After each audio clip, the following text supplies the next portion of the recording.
même si tu cours, il y a quelqu'un qui court plus que toi. On va te rattraper. Et puis on va te gifler. Mais tu apprendras. Voici écouter à fin de ça. Puis bon, on va décortiquer. Et ça qui s'agit, non? On est parti. Nous allons utiliser tous les moyens légaux pour faire reculer la dictature. Voilà. C'est un combat que nous engageons. Donc ne pensez pas qu'on va nous ouvrir la voie pour que nous fassions tout ce que nous avons envie de faire jusqu'à aller occuper le fauteuil présidentiel. Il y aura une résistance en face de nous.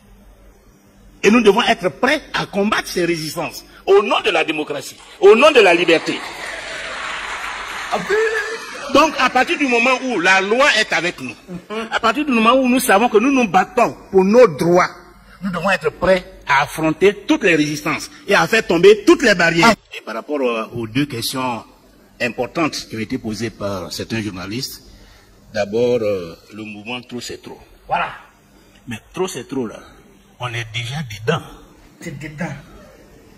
C'est pas une affaire de, c'est pas seulement une affaire de Gbagbo Laurent. On a commencé ça il y a longtemps.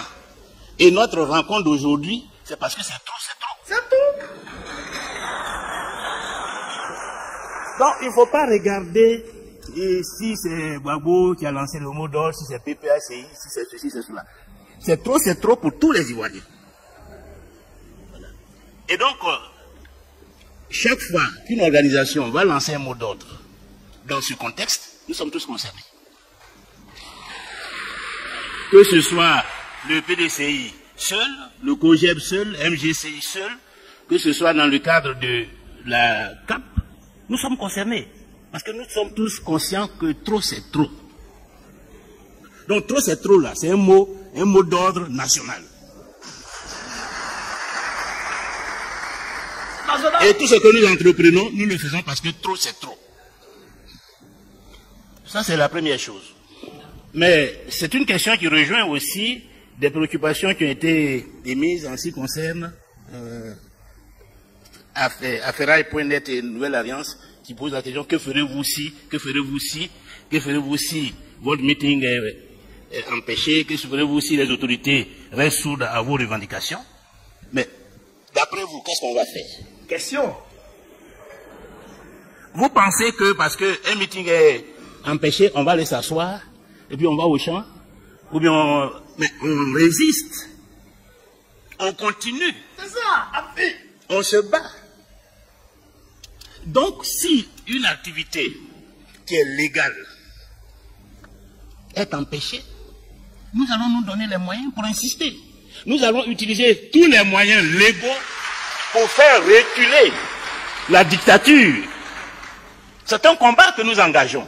Donc ne pensez pas qu'on va nous ouvrir la voie pour que nous fassions tout ce que nous avons envie de faire jusqu'à aller occuper le fauteuil présidentiel.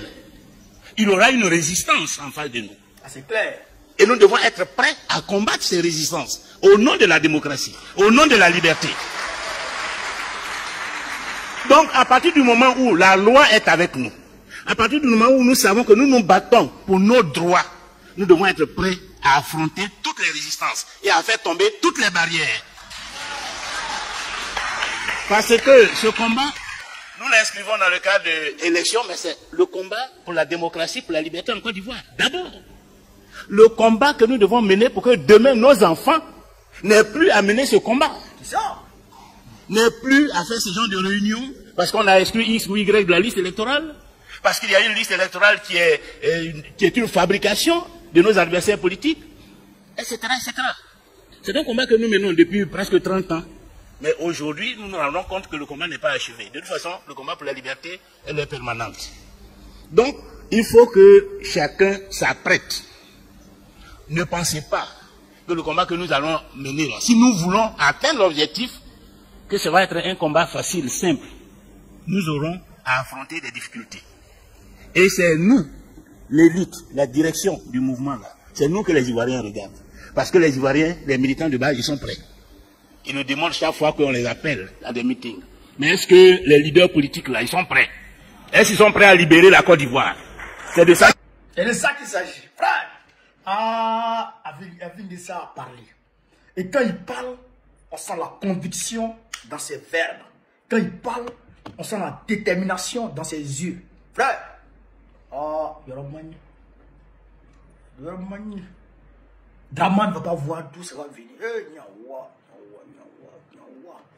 Il pense que trop c'est... Hey, Asaya. Hey, il ne pas Babo. Hey. Non, il connaît Babo, mais fais attention. Il fait exprès. Il connaît Babo, mais il fait exprès. Après ça, quand on a 10 là, c'est parce que Gueye, Bédi, Oufoué Boadi ne voulait pas. Oufoué a volé les élections.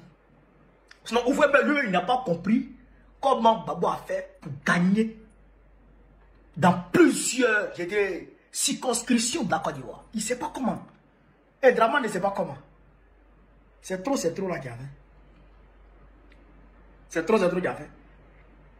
Est-ce que vous comprenez ça? Aujourd'hui, partout en Côte d'Ivoire, trop c'est trop. Quand tu vois dans le milieu syndical, trop c'est trop. Le milieu de la société civile, trop c'est trop. Le milieu politique, trop c'est trop. Les grouilleurs, trop c'est trop. Les élèves, trop c'est trop. Les enseignants, même dans le secteur informel, trop c'est trop, parce que casser leur magasin, trop c'est trop. Ah, je vous ai dit, chers camarades peu d'Afrique, que Draman Ouattara s'en ira en 2025 là. On va pas attendre décembre. 31 décembre là, la Côte d'Ivoire joue au Maroc. Je serai assis à Abidjan, à Yopougon quelque part, avec mes amis et des camarades, en plein air, en train de regarder le ballon de Côte d'Ivoire. Écrivez ça et puis gardez. 31 décembre 2025, je serai assis, en plein air, quelque part à Poy, avec les frères sang, les amis, en train de regarder le ballon. Et puis après, on s'en fêter la victoire des éléphants. C'est tout. C'est tout. Moi, je vous le dis, j'ai la ferme conviction que nous allons gagner ce combat. C'est fini. Draman a donné aujourd'hui comme un fruit mûr. Un fruit mûr. Petit vent. Fiou, tombe. Petit vent sur le tombe. Oui. C'est fini. C'est fini. Donc, voilà un peu ce qu'il voulait dire. Et je félicite à Finguessan. Félicite à Finguessan pour cette prise de parole. Ce discours conciliateur, ce discours fédérateur. Voilà, c'est comme ça qu'on doit s'exprimer dans l'opposition. C'est vive l'Afrique libre, vive le panafricanisme, vive tous les présidents panafricains, vive l'AES, vive le président Traoré, vive le président Goïta, vive le président Kiani, Babo, président de la Côte d'Ivoire, notre prochain, Inch'Allah. On est ensemble les gars, merci. Partagez au maximum la vidéo.